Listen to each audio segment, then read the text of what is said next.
আসসালামু আলাইকুম। সকলে কেমন আছেন? আশা করি সকলে খুব ভালো আছেন।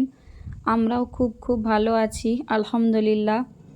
আমি আলু দিয়ে চিকেন রান্না করেছিলাম। তো সেটাই আপনাদের সাথে শেয়ার করছি। চিকেন আলুর রেসিপি একদম সহজ ভাবে বানিয়েছিলাম। চিকেন আর আলু টুকরো করে নিয়েছিলাম। পেঁয়াজ কুচিও কতগুলো নিয়েছিলাম। প্রথমে কড়াইয়ে সর্ষের তেল দিয়ে দিয়েছিলাম। এটা একদম ঘানির সর্ষের তেল। আমাদের এখানে একদম ঘানি থেকে এটা করে দেয় সর্ষের তেলটা, একদম খাঁটি সর্ষের তেল।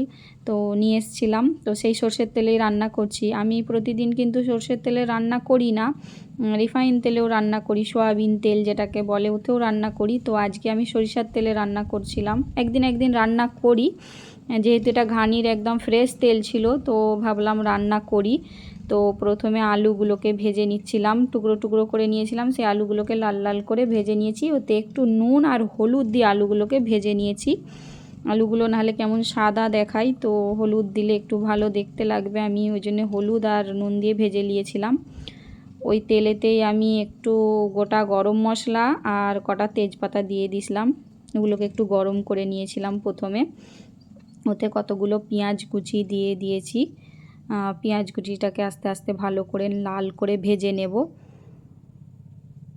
সেটাই করছিলাম আস্তে করে।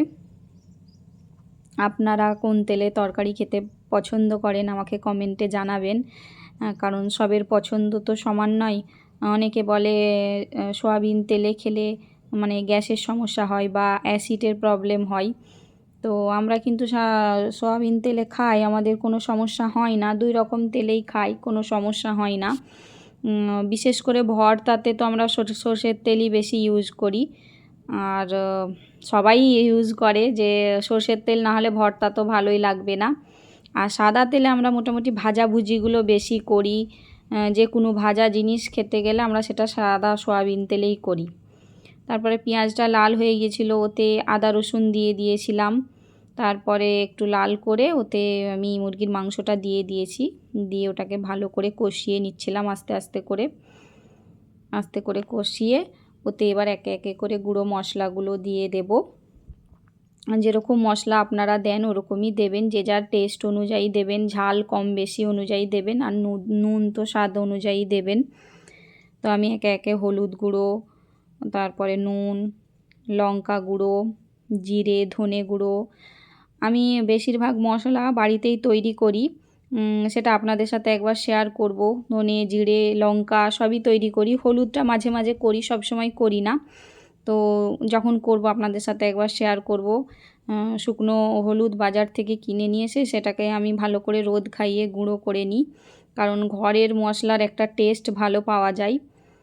তো আপনারা কে কীভাবে কেমন মশলা খেতে পছন্দ করেন আমাকে জানাবেন। আপনারা কি রেডিমেড মশলা কিনে খান না বাড়িতে তৈরি করেন আমাকে জানাবেন একটু, কারণ সবের পছন্দ সমান নয়। আর ওগুলো করতে অনেক সময় লাগে, অনেক কষ্টও হয়। লঙ্কা গুঁড়োটা করতে বেশিরভাগ অনেক কষ্ট হয়। আমি মাঝে করি, যখন একদম থাকে না তখন হচ্ছে যে রেডিমেড ইউজ করি, না হলে করবার চেষ্টা করি। তো এখানে মশলাগুলোকে ভালো করে আস্তে করে কষিয়ে নিচ্ছিলাম। একটু সময় ধরে কষাচ্ছিলাম। কষানোটা প্রায় হয়েই গেছে। ওতে এবার কতগুলো কাঁচা লঙ্কা দিয়ে দেবো। স্বাদ অনুযায়ী ঝাল দেবেন আপনারা। আমার ঘরে যেহেতু বাচ্চা আছে আমি কম ঝাল দিই, বেশি ঝাল দিই না, কারণ আমার মেয়ে খেতে পারে না বেশি ঝাল। এতে এবার আলুগুলো দিয়ে দিয়েছিলাম, ভেজে রাখা আলুগুলো। ওটাকে দিয়ে একটু ভালো করে কষিয়ে নিচ্ছিলাম। মুরগির মাংস মানে এই ব্রয়লার যে মুরগির মাংস আমি খাই, আমি দেশি মাংস আমার অতটা পছন্দ নয়। আমাদের বাড়ির সকলে দেশি মাংস পছন্দ করে। আমি হচ্ছে যে যখন তাদের জন্য দেশি মাংস রান্না করি, আমার জন্য ব্রয়লার মাংস রান্না করি, কারণ আমাকে খেতে ভালো লাগে না। তো আস্তে করে ভালো করে কষিয়ে নিচ্ছিলাম। কষানো প্রায় হয়েই গিয়েছে। ওতে এবার পানি দিয়ে দেব।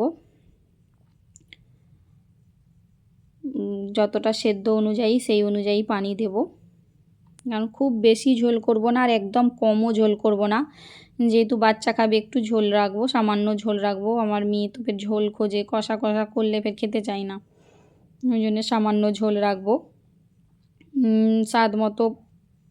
স্বাদ মতো নুনও চেক করে নেব ঠিক আছে কি না। আস্তে করে আমি একবার করে খুলে দেখে নিচ্ছিলাম, চেক করছিলাম। ঝোলটা অনেকটা কমে গিয়েছে, তো আমি সেটাই আলুগুলো সেদ্ধ হয়েছে নাকি দেখে নিচ্ছিলাম, যেহেতু আস্তে আস্তে করছিলাম আমি ওটা রান্না করতে করতে অন্য কাজও করছিলাম, তো সেই জন্য একদম আস্তে করে রেখে বারবার চেক করছিলাম। তো এটা চেক করেই নিয়েছি ভালো করে। উপর থেকে এবার গুঁড়ো গরম মশলা দিয়ে দেবো, এটাও আমি বাড়িতেই তৈরি করেছিলাম, সেই মশলাটাই একটু দিয়ে দেবো। শেষে তো দিলে খুব ভালো লাগবে, স্বাদ অনেকটা বাড়বে। তো গুঁড়ো গরম মশলা দিয়ে দিচ্ছি, এটা এবার হয়েই চলে এসছে। ওটাকে এবার আমি ঢেকে রেখে দেবো 2-1 মিনিট, অফ করে দেবো, ইন্ডাকশানটা অফ করে দেবো। ভালো থাকবেন, আল্লাহ হাফেজ।